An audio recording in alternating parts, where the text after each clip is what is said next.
জিবরাইল যখন বলে ইয়া রাসূলুল্লাহ, যারা আপনার নাম শুনে দরুদ পাঠ করে না তারা ধ্বংস হোক।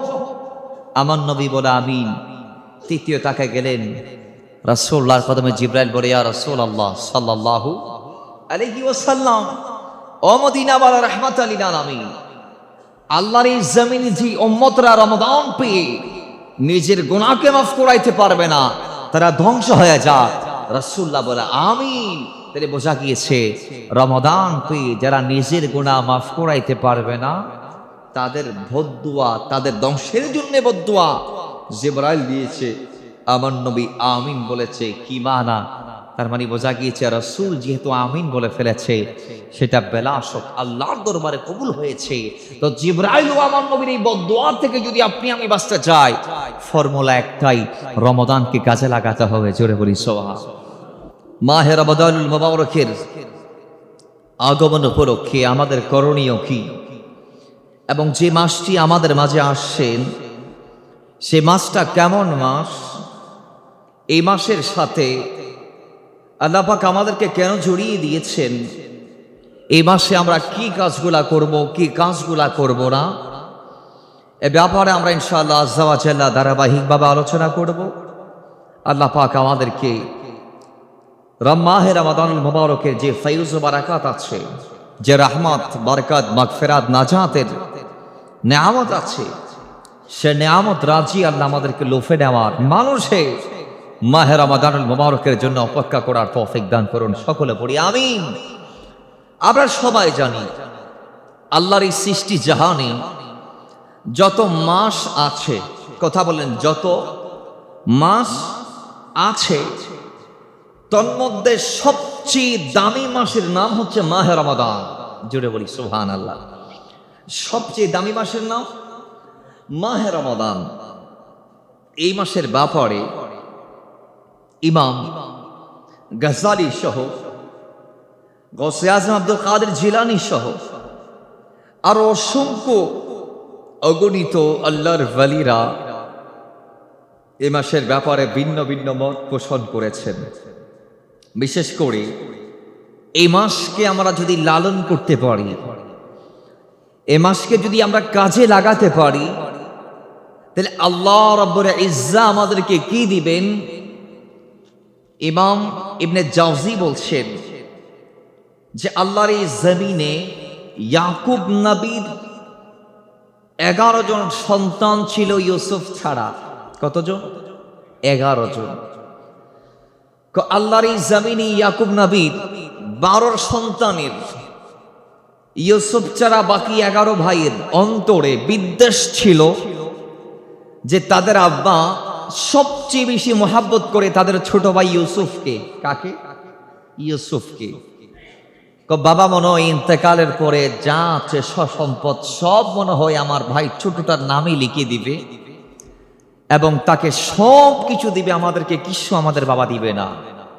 এই কথা যখন তাদের অন্তরে চলে আসলো, এখন এক ভাই আরেক ভাইকে বলে যে মনে হয় আব্বা মারার পরে আমাদেরকে কিছু দেয়া হবে না, আব্বা মনে হয় সবগুলা ছোট ভাই ইউসুফের নামে লিখে দিবে। তো এখন কি করা যায়? সিম্পল, ইউসুফকে শেষ করে দাও, ইউসুফকে শেষ করে দাও, পথের কাঁটা সরিয়ে দাও। এখন 11 ভাই মিলে গেলেন ইউসুফ নবীর আব্বার কদমে, গিয়ে বলে আব্বা যান, আমার ভাই ইউসুফ তো আমাদের সাথে কোথাও যাইতে পারে না, আমরা তো বিভিন্ন কাজে যাই, মেলায় যাই, বিভিন্ন জায়গায় যাই, ঘুরতে যাই, শিকারে যাই, বেড়াতে যাই, আমার ভাইটা তো কোথাও যাইতে পারে না। আব্বা একটু তুমি তোমার সন্তানটাকে আমাদের কাছে দাও, আমরা আমাদের ভাইটাকে নিয়ে মেলা থেকে ঘুরে আসি। অন্য বর্ণনাতে এসেছেন শিকার থেকে আমরা ঘুরে আসবো। জুড়ে বলি সুবহানাল্লাহ। আমরা কি করতে যাব? শিকার করতে যাব। কিছু বর্ণনাতে মেলার কথা এসেছে, সফরের কথা, কিছু বর্ণনাতে শিকারের কথা এসেছে। তা বাজান অনেক কথা বলেছিলেন, কয় তোমরা কি আমার সন্তানকে রক্ষা করতে পারবা, নাকি বলবা বাঘে কে ফেলেছে? এরা পরে এসে যা বলবে নবী হযরতে ইয়াকুব আগ থেকে বলে দিয়েছে। সুবহানাল্লাহ পড়বেন না? কারণ আল্লাহর নবী ইয়াকুব তিনি তার গায়েবের চোখে দেখছেন আল্লাহ তাকে যে গায়েব দিয়েছেন সে গায়েবের দৃষ্টিকোণ থেকে তিনি দেখছেন সন্তানরা এটা বলবে, সন্তানরা এটা বলবে। তো 11 ভাই বলছে, না আব্বাজান, আমরা আমাদের জীবন দিয়ে হলেও তোমার নয়নের দোলাল আমাদের ভাই ইউসুফকে রক্ষা করব। জোরে বলি সুবহান। সর্বোপরি দিলেন, তারা নিয়ে গেলেন, কিন্তু রক্ষা করতে পারে নাই। তারা রক্ষা করতে নেওয়ার জন্য তো তাকে নেই নাই, তাকে নিয়ে যাওয়া হয়েছে শেষ করার জন্যে। তো তাকে হাত পা বেঁধে কূপের মধ্যে ফেললেন হত্যার উদ্দেশ্যে। কিসের উদ্দেশ্যে? হত্যার উদ্দেশ্যে। এবং অপর দিক দিয়ে ধাক্কা মেরে দিলেন। তাহলে তারা এই জঘন্য অন্যায় করে বিরাট গুনাহ করে ফেলেছেন। আল্লাহ রাব্বুল ইজ্জাত এই 11 ভাইয়ের গুনাহ মাফ করলেন তার এক ভাই ইউসুফের সাদকায়। জোরে বলি সুবহান। ইয়াকুব নবীর 12 সন্তানের ভিতর 11 সন্তান ক্ষমা পেয়েছে এক ভাই ইউসুফের সাদকায়। ইবনে জাওজিয়া বলছেন, আর আমরা উম্মতে মুহাম্মদীকে আল্লাহ যত মাস দিয়েছে, এই 12 মাসের আমাদের কৃত সংগঠিত হয়ে যাওয়া গুনাহগুলো আল্লাহ আমাদেরকে মাফ করবেন এক মাস রমজানের উসিলায়। জুড়ে বলেন সুবহান। এজন্য মিশকাতুল মাসাবিতে এসেছে হাদিস, মুসলিম শরীফে এসেছে, বুখারী শরীফে এসেছে যে এক রমজানের রোজা রেখে যদি আমি আরেক রমজান পর্যন্ত অপেক্ষা করে রোজা রাখতে পারি, তাহলে মাঝখানে যে একটা বছর আমাদের গিয়েছে, এই রমজান গিয়েছে, আগামী 7 দিনের মাথায় আরেকটি রমাদান আমাদের মাঝে আসবে। কথা ঠিক কিনা? তাহলে এই যে মাঝখানে একটা বছর আমরা গত করলাম, অতিবাহিত করলাম, আরো কয়েকটি দিন বাকি আছে। এর ভেতর যে আমাদের গুনাহগুলা হয়েছে, আমরা যদি গত রমজানের রোজার পরে এই রমজানকে যদি আমরা ভালোভাবে কাটাইতে পারি, রোজাগুলা যদি রাখতে পারি, নবীজি বলছেন ওয়া রমাদানু ইলা রমাদান, এই এক রোজা থেকে আরেক রোজা, এক মাস থেকে আরেকটি মাস, মাঝখানে একটি বছর, এখানে যা আমার আপনার খাতা হয়েছে, নবীজি বলছেন যে এই মাঝখানের হতাগুলা, ভুলগুলা, কসুরিগুলা, মাসিয়তগুলা, নিসিয়ানগুলা আল্লাহ মাফ করে দিবে যদি আমি আপনি বড় গুনাহ থেকে বেঁচে থাকতে পারি। জোরে বলেন সুবহান। তাহলে আমাদের গুনাহ আল্লাহ মাফ করবেন। মাধ্যম হচ্ছে এই মাস। মাধ্যম কি? এই মাস। এই মাসের শান বোঝাতে গিয়ে গনিয়াতুত তালিবিন গাউসে আজম আব্দুল কাদের জিলানী বলছেন যে মানুষের মধ্যে শ্রেষ্ঠ হচ্ছে আদম ও সফিউল্লাহ। তাকে আল্লাহ পাক সর্বপ্রথম সৃষ্টি করলেন, মানবদের ভিতর থেকে জমিনে পাঠালেন প্রথম। কিন্তু আল্লাহ তাকে বানানোর 1000 বছর আগে তার হাবিবের নূর বানিয়ে রেখেছেন। জোরে বলি সুবহানাল্লাহ। দুনিয়াতে আগমনের দিক থেকে যেহেতু তিনি সবার পিতা, সেহেতু তিনি সবার শ্রেষ্ঠ। সুবহানাল্লাহ জুড়ে বলেন। আর আরবের মধ্যে আল্লাহ আমার নবীকে শ্রেষ্ঠত্ব দিয়েছে, রোমের মধ্যে আল্লাহ সুহাইব আলাইহিস সালামকে শ্রেষ্ঠত্ব দিয়েছে। হাবশীদের ভিতরে দুনিয়াতে যত কালো চামড়ার ব্যক্তি আছে, কালো চামড়ার ব্যক্তিদের ভিতরে, হাবশীদের ভিতরে হযরতে বেলাল হচ্ছে সর্বশ্রেষ্ঠ ব্যক্তি। জুড়ে বলেন সুবহানাল্লাহ। এভাবে জমিনে যত নগরী আছে, দুনিয়াতে যত শহর আছে, তন্মধ্যে সবচেয়ে দামি নগরী হচ্ছে মক্কাতুল মুকাররমা।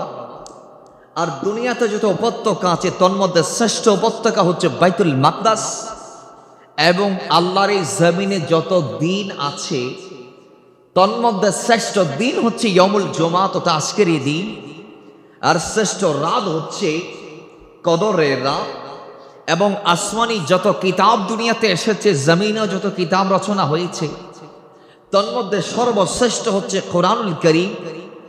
আর সেই কোরআনের সর্বশ্রেষ্ঠ সূরা হচ্ছে সূরা বাকারা। সর্বশ্রেষ্ঠ আয়াত হচ্ছে আয়াতুল কুরসি। আল্লাহর এই জমিনে যত পাথর আছে, তন্মধ্যে হাজরে আসওয়াদের যে পাথর আছে, সর্বশ্রেষ্ঠ পাথর হচ্ছে সেই হাজরে আসওয়াদ।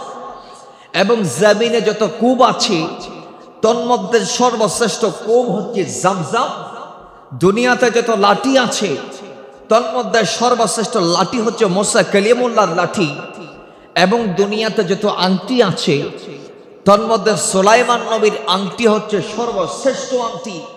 দুনিয়াতে যত উটনি আছে তন্মধ্যে সর্বশ্রেষ্ঠ উটনি হচ্ছে সালেহ সালামের সেই উটনি, যেই উটনির ব্যাপারে মানুষরা তাকে বলেছে আপনি নাবি হলে এই যে একটা পাথর দেখা যায়, এই পাথর থেকে একটা উট বের করেন, যেটা হবে উটনি, এটা গর্ভবতী হবে, এবং এই উটটা দুনিয়াতে আসার পরপরই তাকে সন্তান প্রসব করতে হবে। জোরে বলেন সুবহান।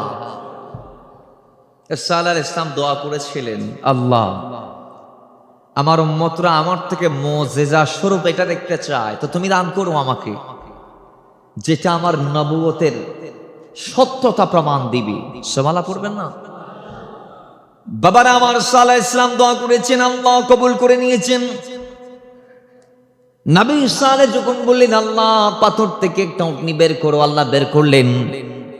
সেই উটনি আসার পরে গর্ভবতী অবস্থায় আসার কয়েক মিনিটের মাথায় কিছুক্ষণ পরে ওই উটনি সন্তান প্রসব করলেন, বাচ্চা প্রসব করলেন। তো এটা বের করছে কোথা থেকে? পাথর থেকে। বলেন কি থেকে? পাথর থেকে। উম্মতরা বলেছে নবীউল ইয়েন করুন তিবে গজ্জুয়া হযরত দুনিয়া দুনিয়াতে সালেহ আলাইহিস সালাতু ওয়াস সালাম যে উটনি মানুষদেরকে মুজিজা স্বরূপ দেখিয়েছেন সেই উটনি, এবং দুনিয়াতে যত মাছ আছে তার মধ্যে সর্বশ্রেষ্ঠ মাছ হচ্ছে ইউনুস নবীকে পেটে নেওয়া সেই মাছটি, এবং আল্লাহর এই জমিনে যত ঘোড়া আছে তার মধ্যে সর্বশ্রেষ্ঠ ঘোড়া হচ্ছে আমার নবীর সেই রফরফ, কিংবা আমার নবীর সেই ঘোড়া যেটাকে বরাক বলা হয়, যে বরাকের পিঠে সওয়ার হয়ে আমার নবী চোখের পলকের চেয়ে আরো কোটি গুণ দ্রুত গতিতে জমিন থেকে আসমান বিমুখে রওনা হয়েছিলেন। এবং আল্লাহর এই জমিনে গোসে আজম বলছে যত মাস আছে তন্মধ্যে সর্বশ্রেষ্ঠ মাসও হচ্ছে রমাদানুল মুবারক। জোরে বলেন সুবহান। তাহলে এই মাস দামি, আমাদের বিশ্বাস আছে না নাই? এটা আবার দিয়ে বলি আছে না নাই? আছে। নবীজি বলছেন এই মাসকে আল্লাহ বিভিন্ন ক্যাটাগরিতে ভাগ করেছেন। কিভাবে? শাহুল ইমান এসেছে, মিশকাতুল মাসাবিতে এসেছে, রাসূল আরবি সাল্লাল্লাহু বলছেন ওয়া হুয়া শাহরুন আউয়ালুহু রাহমা। এটা এমন একটি মাস যে মাসের শুরুতে 10 দিন আল্লাহ রহমত দিয়েছেন। কয় দিন? 10 দিন আল্লাহ রহমত দিয়েছেন। ওয়া আওসাতুহু মাগফিরা ওয়া আখিরুহু ইতকুম মিনান নার। মাসখানের দশকে আল্লাহর হাবিব বলে আল্লাহ দিয়েছেন মাগফিরাত, এবং সর্বশেষ লাস্ট 10 ডিজিট কিংবা 10 দিনে আল্লাহ আমাদের জন্য জাহান্নাম থেকে নাজাতের ব্যবস্থা রেখেছেন। জোরে বলি সুবহান। তাহলে বাজান এই মাসের দাম অসংখ্য। প্রথম দশকে আল্লাহ রেখেছেন আমাদের জন্য রহমত। আমরা দুনিয়াতে রহমত সবাই চাই কি চাই না? হাদিসে পাকে এসেছে আল্লাহ যার দিকে রহমতের নজর একবার তাকিয়েছেন তাকে জাহান্নামের আযাব কিংবা আগুন জ্বালাইতে পারবে না। আর রহমতের 10টি দিন আমাদের মাঝে প্রথমেই আসবে, কিন্তু আমরা দেখবেন কয়জনেই সেই 10 দিনকে কাজে লাগাইতে পারবো। নিজেকে নিজে ফিল্টারিং করবেন, আল্লাহ এমন একটি মাস দিয়েছ যেই মাস কারো নসিবে জুটে নাই, যে মাস শুধু আমাদেরকে দিলা আমার নবীর সাদকায়। কিন্তু আল্লাহ এই মাসের কদর আমরা কতটুকু করতে পেরেছি? বিশ্বাস করবেন এই জমিনে রহমতের এই মাস যখন আগমন করে, আবার নবীজি বলছেন ফুতিহাত আবওয়াবুস সামা, যে আল্লাহ এই মাসের সূচনায় প্রথমেই আল্লাহ আসমানের দরজা খুলে দেয়। এতদিন বান্দা আমল করলে সেগুলো আসমান এবং জমিনের মাঝখানে গিয়ে ঝুলে থাকে। হাদিসে পাকে এসেছে দরজ শরীফ পাঠ করলে সেগুলো করে যায়, এভাবে এসেছে হাদিসে। কিন্তু এই মাস যেটা আসছে আগামীতে, এ রমাদান এমন একটি মাস যেই মাসে আল্লাহ সামাই দুনিয়া আসমানের দরজাগুলা খুলে, ইজা দাখালা রমাদান ফুতিহাত আবওয়াবুস সামা। হাদিসে পাকে এসেছে যে এই মাসে আল্লাহ আসমানের দরজাকে এমন ভাবে খুলে দেয় যে বান্দা এখান থেকে দরদ পাঠ করলেই সেটা কবুল হয়ে যায়, কোরআন তেলাওয়াত করলেই সেটা কবুল হয়ে যায়, তাসবিহ পড়লেই সেটা কবুল হয়ে যায়। বান্দা যেটা করবে, সেটা নামাজ হোক, সেটা ফরজ হোক, সেটা সুন্নাত হোক, সেটা নফল হোক, যেটা করবে সেটা আল্লাহ কবুল করে দিবে। জোরে বলি সুবহানাল্লাহ। আমাদেরকে এই মাসকে কাজে লাগাতে হবে, কারণ হাদিসে পাকে এসেছে শুধু আল্লাহ আসমানের দরজা খুলে না, ওয়া ফুতিহাত আবওয়াবুল জান্নাহ, আল্লাহ এই মাস আসলে জান্নাতের দরজাকে খুলে দেয়, জান্নাতের দরজা খুলে দেয়, এবং ওয়া গুল্লিকাত আবওয়াবু জাহান্নাম, জাহান্নামের দরজা আল্লাহ বন্ধ করে দেয়। এরপরে ওয়া গুল্লিকাত আবওয়াবু জাহান্নাম ওয়া সুলসিলাত আশ-শায়াতিন ওয়া ফি রাওয়ায়াতিন ফুতিহাত আবওয়াবু রাহমা। জোরে বলি সুবহানাল্লাহ। আল্লাহ শুধু জাহান্নামের দরজাটাকে বন্ধ করে না, বরং যে শয়তান আমাদেরকে খারাপ কাজের ডিরেকশন দেয়, আমরা তো অন্যায় করি না, আমাদেরকে অন্যায় করায় কে? শয়তান। ডিরেকশন দেয় কে? শয়তান। দুনিয়ার যত অন্যায় আমরা করে থাকি, আমরা করি না, আমাদেরকে করায় শয়তানে। কারণ শয়তান কাল্লা এমন পাওয়ার দিয়েছে, সে আমাদের ব্লাডের সাথে এমনভাবে মিশে গেছে, সে আমাদের শিরা টু শিরা, পা থেকে মাথা পর্যন্ত যাওয়ার ক্ষমতা আল্লাহ শয়তানকে দিয়েছে। আপনি আপনার হাতকে নিয়ন্ত্রণ করছেন ইমানই বলে বলিয়ান হয়ে, কিন্তু ইমানই যদি আপনার শক্ত না হয়, এই হাতকে চালাবে শয়তান। বাজান, বিরাট জাহাজ, ছোট্ট একজন নাবিক যেমন ছোট্ট একটা স্টিয়ারিংয়ের মাধ্যমে চালায়, বিরাট এরোপ্লেন ছোট্ট একজন ক্রো যেমন, একজন পাইলট যেমন ছোট্ট একটা স্টিয়ারিং এর সাহায্যে বিরাট উড়োজাহাজকে নিয়ন্ত্রণ করে, লক্ষ লক্ষ টন মন যেই জাহাজ শিপের ভিতরে আপনি সামান নিয়ে সমুদ্র পাড়ি দিচ্ছেন, সেই দৈত্যাকারের জাহাজটি যেমন একজন নাবিক চালায়, তেমনি আমার আপনার ইমান যদি মজবুত থাকে, ইমামে আপনাকে চালাবে ডিরেকশন দিয়ে। ইমান যদি দুর্বল হয়, শয়তান যদি আপনার পীর মুর্শিদ হয়, তাহলে আপনাকে আপনি চালাবেন না, আপনাকে চালাচ্ছেন শয়তান। তা শয়তানকে ভালো কাজ করায় না মন্দ কাজ করায়? জোরে বলেন, মন্দ কাজ। তা আমার নয় বলছি না এই মাসে আল্লাহ শয়তানকে বেঁধে ফেলবেন। এই মাসে আল্লাহ কাকে বাঁধবেন? শয়তানকে। এখন আপনারা বলতে পারেন, তো হুজুর শয়তান যদি না থাকে তাহলে আমরা রমজানও অন্যায় করি, রমজানও আমরা গুনাহ করি না? করি। আমরা খাদ্যে ভেজাল দেই, ওজনে কম দেই, কারচুপি করি, হ্যাঁ, মিথ্যা কথা বলি, আমরা মানুষের হক নষ্ট করি, আমরা আমরা গত 11 মাসে যা যা করেছি রমজানও অনেকে তো একইভাবে করি। তাহলে এখন বলতে পারেন, তাহলে হুজুর যে শয়তান তো না, তাহলে আমি কেন অন্যায় করছি?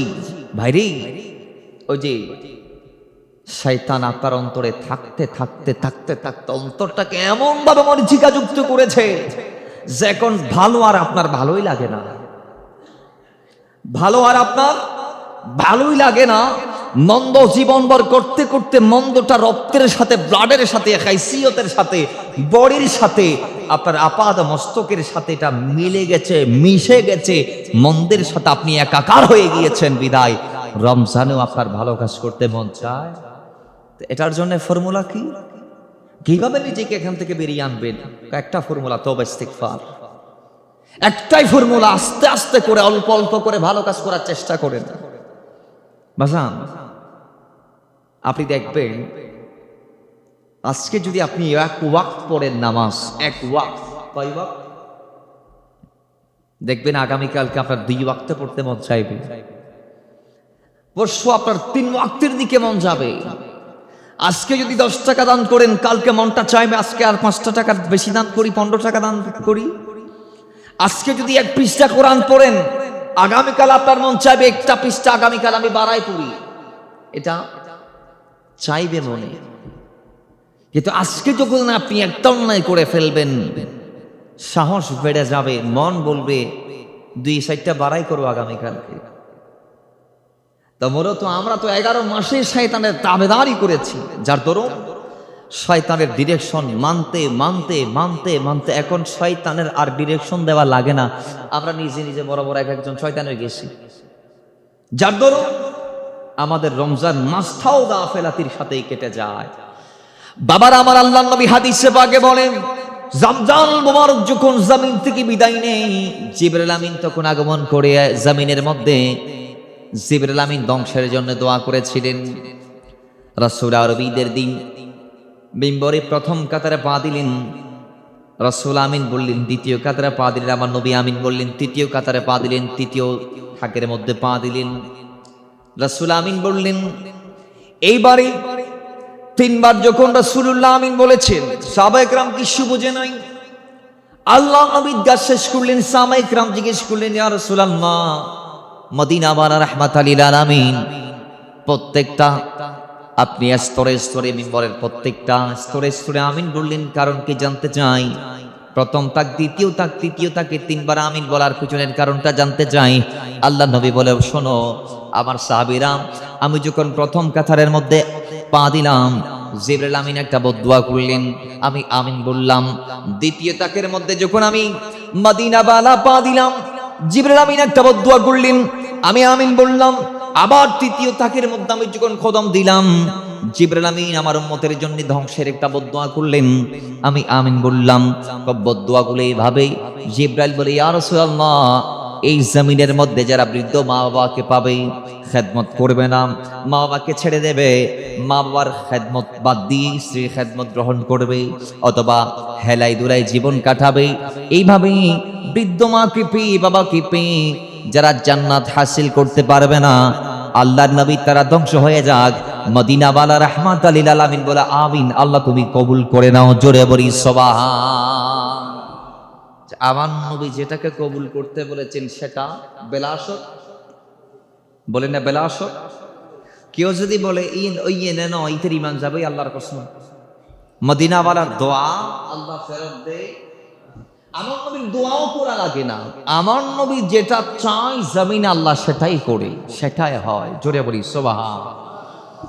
এখন একটা গেল, দ্বিতীয় থাক নবীজি বলে, জিবরাইল বলে, ইয়া রাসূলুল্লাহ, যারা আপনার নাম শোনার পর দরুদ পাঠ করে না, আপনি দেখবেন আমার নবীর নাম মুহাম্মদ সাল্লাল্লাহু, যে আমার নবীর নাম আমরা ধরলাম, আমার নবীর নাম শুনে দরুদ পাঠ করা ওয়াজিব। কি? আমার নবীর নাম শুনে দরুদ পাঠ করা ওয়াজিব। যারা আমার নবীর নাম শুনে, তবে হ্যাঁ, একটা মজলিসে যখন একাধিকবার রাসূলুল্লাহর দরুদ আসবে, নাম আসবে, সেই জায়গায় কেউ যদি একবার পাঠ করে ফেলে, তাহলে তার ওয়াজিবটা আদা হয়ে যাবে, জোরে বলি সুবহান। যেমন আমাদের খুতবাতে বারংবার আমার নবীর নাম আছে না নাই? আছে। দেখবেন খুতবাতে প্রথমেই যারা আছেন এরা প্রথম নামের পরপর দরুদ দিয়েছেন, কিন্তু পরবর্তী নামগুলোতে দরুদ আনে নাই, তারপর আমরা তাজিমান আমরা পড়ি। এটা রাসূলের প্রতি আমাদের আদব। সুবহানাল্লাহ পড়বেন না? আর একটু জোরে বলবেন না? এবার অনেক খুতবাত আপনি দেখবেন সাহাবায়ে কেরাম রিদওয়ানুল্লাহি আজমাইনদের নামের পেছনে রাদিয়াল্লাহু নাই, কিন্তু আমরা সুন্নিরা পড়ি। কেন পড়ি? এটা তাজিমের জন্য পড়ি। আর একটু জোরে পড়বেন না? তাহলে আমার নবী জিবরাইল যখন বলে, ইয়া রাসূলুল্লাহ, যারা আপনার নাম শুনে দরুদ পাঠ করে না তারা ধ্বংস হোক, আমার নবী বলে আমিন। তৃতীয় তাকে গেলেন, রাসূলুল্লাহর কদমে জিবরাইল বলে, ইয়া রাসূলুল্লাহ সাল্লাল্লাহু আলাইহি ওয়াসাল্লাম, ও মদিনা ওয়ালা রাহমাতাল লিল আলামিন, আল্লাহর এই জমিনে যে উম্মতরা রমাদান পেয়ে নিজের গুনাহকে মাফ করাইতে পারবে না, তারা ধ্বংস হয়ে যাক। রাসূলুল্লাহ বলে আমিন। তাহলে বোঝা গিয়েছে রমাদান পেয়ে যারা নিজের গুনাহ মাফ করাইতে পারবে না, তাদের বদদুয়া, তাদের ধ্বংসের জন্য বদদুয়া জিবরাইল দিয়েছে, আমার নবী আমিন বলেছে। কি মানা? তার মানে বোঝা গিয়েছে রাসূল যেহেতু আমিন বলে ফেলেছে, সেটা বেলাসত আল্লাহর দরবারে কবুল হয়েছে। তো জিবরাইল ও আমার নবীর এই বদদুয়া থেকে যদি আপনি আমি বাঁচতে চাই, ফর্মুলা একটাই, রমাদানকে কাজে লাগাতে হবে, জোরে বলি সুবহান। এই রমজানে নিজের গুনাহগুলো মাফ চাইতে হবে, অধিক পরিমাণ তওবা ইস্তেগফার আমাদেরকে করতে হবে। এই রমাদান আমরা কি কি কাজগুলা করব, আমরা একটু শর্টকাট করে সেই কাজগুলা বলে ইনশাআল্লাহ এন্ডিং এর দিকে যাব। আগামীকাল থেকে, আগামী জুমা থেকে বাকি আলোচনা আমরা করব ইনশাআল্লাহ। দেখেন, আমরা রমাদানে করণীয় 30টি আমল আজকে বলবো এবং বর্জনীয় 15টি আমল আজকে আমরা বলবো, যে 30টি কাজ রমজান আমরা করব। পারলে আরো মারাই করবেন, কোন দলিলের দরকার নাই। ভালো কাজ যত পারেন আপনি করেন, সওয়াব দিবেন কে? আরেকটু জোরে বলি, সওয়াব দিবেন আল্লাহ। তবে অন্য মাসে করা রমজানে করাটা ভিন্ন। কিভাবে? হাদিসে পাকে এসেছে, এটা বুখারী মুসলিমে এসেছে, মিসকাতুল মাসাবি তো 173 নং পৃষ্ঠাতে এসেছে, যে আবু হুরায়রা বলছেন যে আমার নবীজি ইরশাদ করেছেন, ক্বালা রাসূলুল্লাহ সাল্লাল্লাহু আলাইহি ওয়াসাল্লাম, কুল্লু আমালি ইবনে আদম ইউদাফুল হাসানাতু বিআশরি আমসালিহা ইলা 700 দাইফিন ইলা মা শা আল্লাহ। যে আল্লাহ বনি আদমকে প্রত্যেকটা ভালো কাজের বিনিময়ে 10 থেকে 700 নেকি দান করে। তার মানে 1 টাকা দান করেছেন, আল্লাহ চাইলে আপনাকে 1 টাকার বিনিময়ে মান জাবিল হাসানাতি ফালাহু আশরু আমসালিহা, আল্লাহ কোরআন বলেছে 1 এ 10। এই 10 থেকে শুরু হাদিসে 700 ইলা 700 দাইফিনের কথা আসছে। 700 1 থেকে কত? 1 টাকার বিনিময়ে 10 থেকে 700 পর্যন্ত আপনি নেকি পাইতে পারেন। রাসূল সাল্লাল্লাহু আলাইহি ওয়াসাল্লাম বলেন, কিন্তু রমাদান ব্যতীত। ইয়াকুলুল্লাহু ইল্লা সাওম, আল্লাহ বলেছেন রোজা ছাড়া। ফাইন্নাহু লি ওয়া আনা আজজি বিহি, কারণ এটা রাখবেনও আল্লাহর জন্য, এটার অজরত দিবেও আল্লাহ। তো কি দিবে রহমান জানে, সেদিন আপনিও দেখবেন রহমান আপনাকে এটার জাযা স্বরূপ কি দিতে চলছে। জোরে বলি সুবহান। এই মাসে যে 30টি আমল আমরা করব, তার মধ্যে 1 নাম্বারটা হচ্ছে এই সিয়াম পালন করা, যেটার আল্লাহ নিজে প্রতিদান দিবেন নিজের হাতে। হাদিসে পাকে অনেক কথা, শাসসুমুলি ওয়া আনা আযিবিহি ভাবে অসংখ্য হাদিস এসেছে যে আল্লাহ বলছেন এটা রাখবো আমার জন্য, এটার বিনিময়ে ফিডব্যাকও দিব আমি। সুবহানাল্লাহ, জোরে বলেন। 2 নম্বরে, এই মাসে আপনি বেশি বেশি সালাত আদা করবেন। 3 নং, সহিভাবে কোরআন তেলাওয়াত করবেন। 4 নং, অপরকে কোরআন পড়া শেখাবেন। 5 নং, এই মাসে সাহারি খাবেন। 6 নং, এই মাসে সালাতুত তারাবি পড়বেন। 7 নং, বেশি বেশি কোরআন কারীমের তেলাওয়াত করবেন। 8 নং, এই মাসে অতিরিক্ত আল্লাহর শুকর আদা করবেন। 9 নং, কল্যাণ কাজ আগের চেয়ে বাড়িয়ে করবেন। 10 নং, সালাতুত তাহাজ্জুদ, যেটা কিয়ামুল লাইল বলি আমরা, সেটা পড়বেন। 11, বেশি বেশি দান সাদকা করবেন। 12, উত্তম চরিত্র গঠনের অনুশীলন করবেন। যেই চরিত্রের পূর্ণতা দেওয়ার জন্য বরসুলে ও তাম্মিম মাকারিমাল আখলাক রাসূল এসেছে, সেই উত্তম চরিত্র গঠনের অনুশীলন করবেন। 13 নং, ইতিকাফ করবেন সম্ভব হলে। 14 নং, দিনের দাওয়ার কাজ করবেন। 15 নং, সামর্থ্য থাকলে উমরা করবেন, কারণ এই মাসে একটি উমরাতে আপনাকে আল্লাহ হাজার সওয়াব দিবেন। জোরে বলুন সুবহান।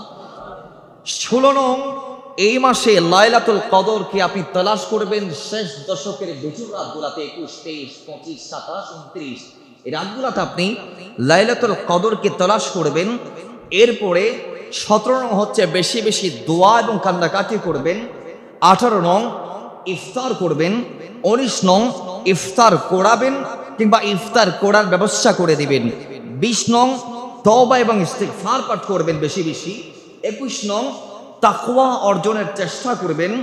22 নং, ফজর থেকে একেবারে মাগরিবের আগ তক চেষ্টা করবেন মসজিদ অথবা এমন একটি স্থান আপনার জন্য, যে স্থানে আপনি অন্যায় করতে পারবেন না। জোরে বলেন সুবহান। এরপরে 23 নং, ফিতরা দেয়া। 24 নং, অপরকে খাদ্য দেয়া।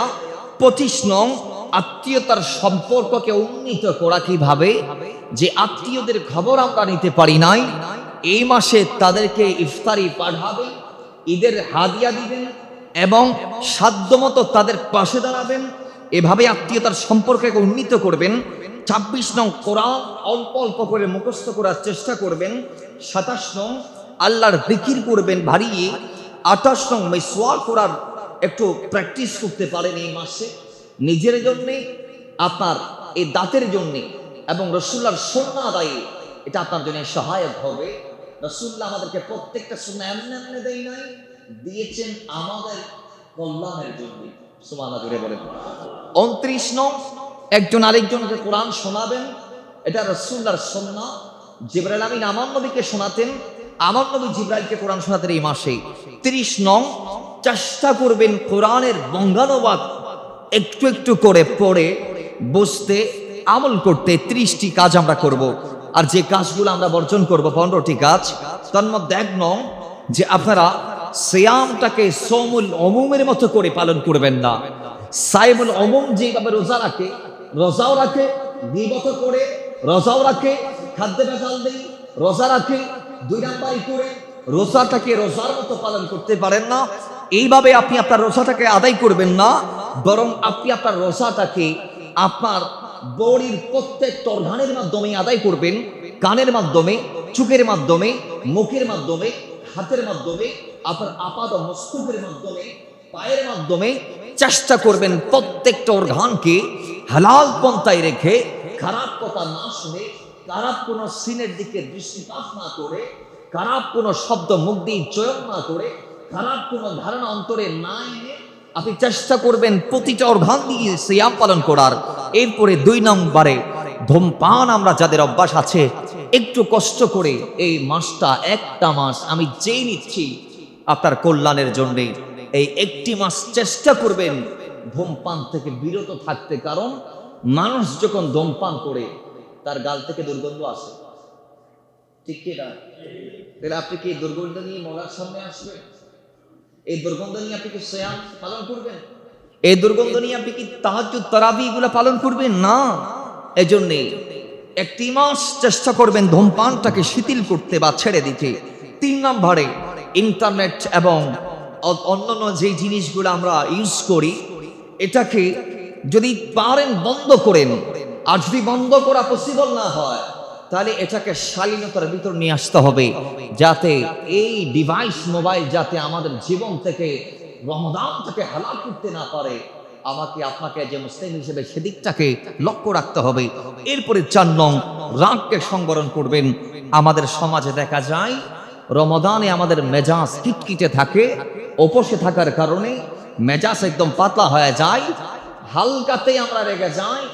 রমজান আসলে ঝগড়াঝাটি, মলমালিন্য আরো বেশি হয়, স্বামী স্ত্রী, ছেলে বাপে ইত্যাদি ইত্যাদিতে, এগুলো বাড়ি যায় ঝামেলা এক কথায়। রমজানের রাগকে সংবরণ করবেন। 5 নং, ব্যভিচার বন্ধ করবেন। 6 নং, সুদ অন্যায় সমাজে যারা করেন ছেড়ে দিবেন। 7 নং হচ্ছে আমাদের সমাজে অনেকে হারাম খাচ্ছেন, আমরা জানি না, আল্লাহ ওয়া রাসূল আলম, আল্লাহ রাসূল দেখছি। চেষ্টা করবেন এই রমজানে হারামকে ছাড়তে। 8 নং, খাদ্যে ঠকানো, ভেজাল দেয়া, ধোঁকা করা, ধোঁকাবাজি করা, প্রতারণা করা ইত্যাদি ইত্যাদি ছাড়তে হবে। 9 নং, অশ্লীলতা পরিহার করতে হবে। 10 নং, গীবত যাদের অভ্যাস আছে করার, গীবত করা ছাড়তে হবে। ঘর থেকে বের হয়ে দোকানের দ্বারে দাঁড়িয়ে, রাস্তার পাশে দাঁড়িয়ে এক ভাই আরেক ভাইয়ের বিরুদ্ধে বলা, সন্তান বাবার বিরুদ্ধে বলা, বাবা সন্তানের বিরুদ্ধে বলা, এটাকে বন্ধ করতে হবে। 11 নং, অহংকার আর হাসাদ যাদের কাছে আছে, এটা একেবারে মাটির সাথে মিশিয়ে দিবেন। ভাববেন জমিনে আপনার চেয়ে নালায়েক আর কেউ নাই, আপনি একেবারে অদম আছিস না কান্দা নালায়েক, আপনার চেয়ে অকৃতজ্ঞ অযোগ্য বান্দা দুনিয়াতে নাই। একজন বিভ্রাকও মনে করবেন আপনার চেয়ে যোগ্য, কারণ সে আল্লাহর শরণে আছে। কিন্তু আমরা তো মনে করি না আমরা সবার উপরে। এই জিনিসটাকে এই একটা মাসে যদি ছাড়তে পারেন, আল্লাহ চিরতরে জীবন থেকে ছাড়াই দিবে। সুবহানাল্লাহ করবেন না? এরপরে 12 নং, স্ত্রীকে নির্যাতন। সমাজে কিন্তু এটা বাড়ি যায় রমজান আসলে, এই জিনিসটাকে বন্ধ করতে হবে। 13 নং, লোক দেখানোর জন্য, লোকের বাহবা পাওয়ার জন্য, লোকদের ভালাই অর্জনের জন্য আমরা রমজানে একটা সেকেন্ডও ব্যয় করব না। আমাদের গোটা মাসটি হবে আল্লাহর জন্য, যেভাবে গৌসে আজম কাটিয়েছেন। জোরে বলি সুবহানাল্লাহ। 14 নং, প্রতারণা জীবন থেকে দাফন করবেন। 15 নং, আমরা নির্দয়, আমরা ওই যে দাজ্জাল আছে না, দাজ্জাল দুনিয়াতে আসার আগে আগে আমরা এক একজন দাজ্জালের চেয়ে বড় দাজ্জালে রূপান্তর হয়েছি। আমাদের ভিতরটা এতটা হিংস্র যে আমরা হালকা স্বার্থের জন্য আপন ভাইয়ের গায়ে হাত তুলতেও দ্বিধা করি।